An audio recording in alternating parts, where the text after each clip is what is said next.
May vlog na naman. Ano ba yan? Sunod-sunod na lang yung vlog ko. Na? Wala naman viewers. Kunti lang.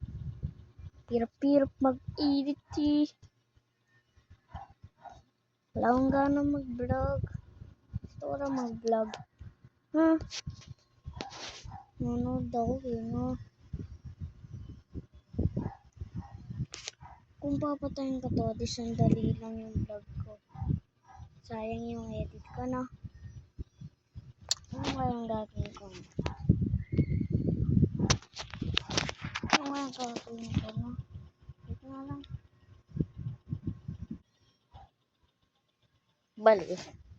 Wala akong magawa din sa bahay. Umuwi na si mama. Umalis lang ulit. 50 second. So, ayun. Wala tayong magawa dito. Hinto ka na lang. Hinto ka na lang, pre. Paalam na. Peace out. Subscribe.